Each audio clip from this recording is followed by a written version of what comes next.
Jinn, Jian, Azadi. Woman, life, freedom. We stand in solidarity with the victims of rape, the families and the protesters across the globe, demanding the perpetrators to be brought to justice. We stand in solidarity for the demand of justice for women everywhere. Crimes against women have become daily realities in India, a social baseline systematically ingrained that normalizes misogyny, objectification, and violence against women. It is ingrained through our outlook towards women in the family, office, or friend circles. The clickbait content published daily through memes or social media or in our cinema over the years. We at Filmkopath, as ardent enthusiasts and admirers of Indian cinema, felt it to be an obligation to call out this misogyny in our cinema, particularly in the Hindi film industry, or Bollywood, as it is known to be, an industry that has otherwise given us so many reasons and memories to fall in love with cinema. Please keep in mind that this is not to blame the industry, but to provoke a dialogue and introspection within oneself. Hindi film industry in the last few years has also given us films such as Pink, which hit the idea of no means no on the head, the film Thappad, which emphasized on mutual respect in a married couple, or the portrayal of toxicity towards men by other men and women, as in the film A Death in the Ganj. This video is also not necessarily in relation to the incident of gruesome rape and murder in RG Kaur Hospital in Kolkata only. We have tried to call out the problematic male gaze in cinema earlier in a video, but with something so hard hitting so close home yet again, contemplating is obvious for the medium we love so much. The pattern of item songs where a lone woman dances for a horde of unruly, aggressive men does remind us of gang molestation. Why is this gang fantasy so popular? How early are we in ingraining it in our boys? We remember the fancy and fetish around Amitabh Bachchan's Jumma Chumma De De from Mukul Anand's Hum in our childhood, and how we as school-going children were fixated at Senior Bachchan's pursuit, perseverance, and eventual glory of fetching kisses from a woman who clearly does not consent across the song. And now that we look at the song, cruder things emerge, of horde of men drenching a woman down, stripping her clothes, and finally obtaining a kiss for their hero, forcefully. This is around the same time when quotation songs of the 60s and cabaret songs of the 70s were evolving into a new shape and a new name, that of item song. Please note that when we speak of item song, we do not necessarily talk about a performative song by a woman for a man or a group of men. Think of Tabu dancing to Mungra Mungra in Chandni Bar, exploited women dancing on a podium out of sync with each other, in front of lusty eyes of drinking men in a bar. The sequences add to the storytelling of the film, and Mungra Mungra, one of the earliest item song templates of the Hindi film industry, elevates in its cinematic impact as Tabu embodies a bar dancer in Chandni Bar. So it is not about the moves, the clothes, or the question of cinematic liberty. It is about the gaze and politics we propagate and perpetuate. The more popular idea of an item song is of a catchy, upbeat, provocative song, and the dance has little or no connection to the plot of the film. A performance of spectacle for the male gaze. A woman surrounded by men hooting, cheering, whistling, or groping the woman, while she entertains one and all in abundance of alcohol everywhere. These are also songs which often emerge when the hero is on an important mission or into a secret deal, as if serving as a source of energy or relief for the leading men. And what does this tag of item number even mean? An item is a colloquial slang synonymous to commodity or object, which serves as a direct reference to the objectification of women, as we see in these song sequences.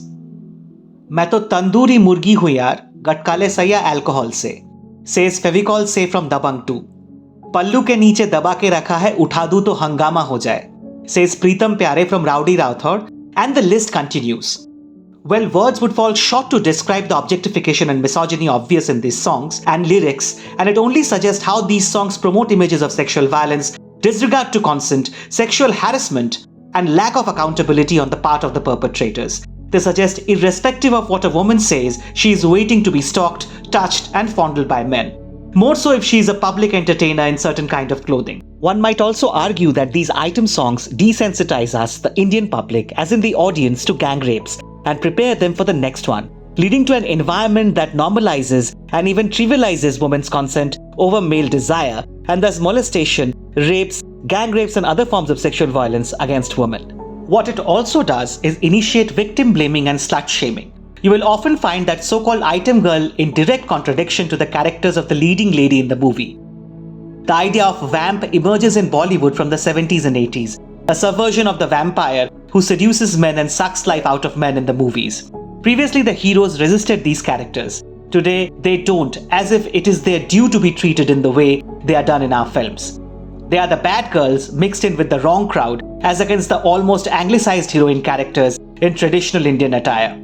Think about the contrast between Malaika Arora's Munni and Sonakshi Sinha's Rajjo in Dabang, and you will realize how the Indian male believes in binaries when a woman is in question, establishing Freud's Madonna whore complex, where women are either saintly Madonnas or immoral prostitutes.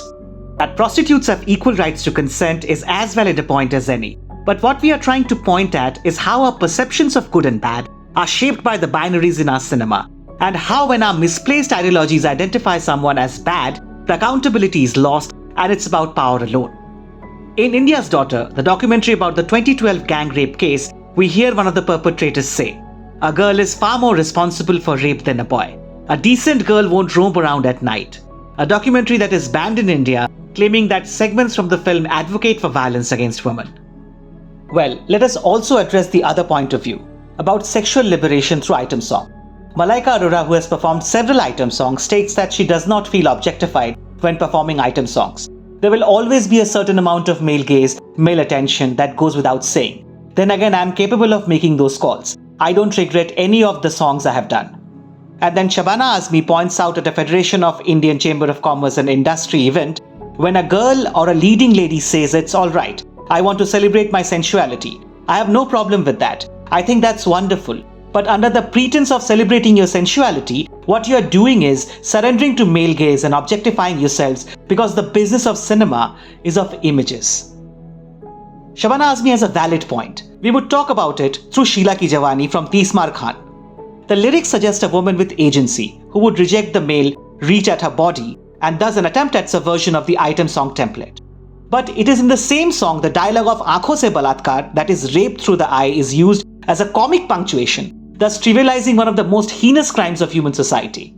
Apparently, the song suggests how Sheila is celebrating her own sexuality, but in the film, this dance is designed to be a part of a script, a movie within a movie, where a director is filming Sheila quite perversely.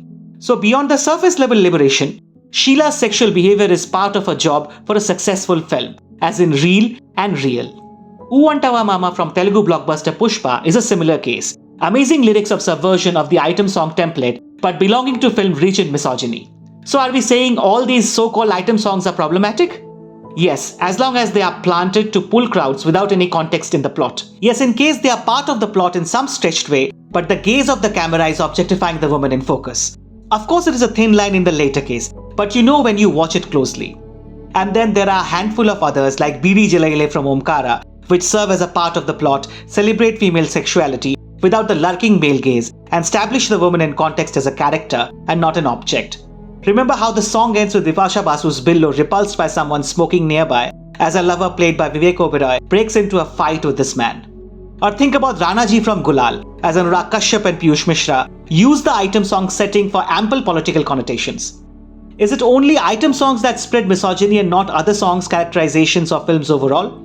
Of course, something like O Lal Dupatte Wali from Aankhe or a film like Animal is equally irresponsible, but the instant reach of an item song is perhaps far greater, with visuals that stay with us for long. And of course, the gang culture, the normalization of collective objectification that we have spoken about earlier. And why do we talk about Bollywood alone, when other film industries in the country have been party to this misogyny now and then? Because even today, it is the industry with maximum reach across the country. The lyrics in Hindi is accessible to maximum number of Indians over any other language, and of course because it shapes our childhood like so many others in the country. No one is naive enough to correspond problematic item songs to be the sole reason for sexual violence in the country. It is far too complex a socio-political analysis that is needed, involving governments, politics, education, or judiciary. We are rightfully enraged at the police, the politicians, and other authorities, but it's also time to contemplate about what we consume and perpetuate, because that too adds to the multifaceted problem we live in. Representation is an important subject, and how women are represented on screen in popular cinema mostly creates a false narrative about the actual conditions and experiences of women in India, especially those belonging to so-called lower caste and lower class communities. We reiterate that it is not about the clothes, not about the moves, but whether the inclusion of a song is for the plot or for marketing purposes is the question that needs to be not only answered by the creators, but also by the consumers.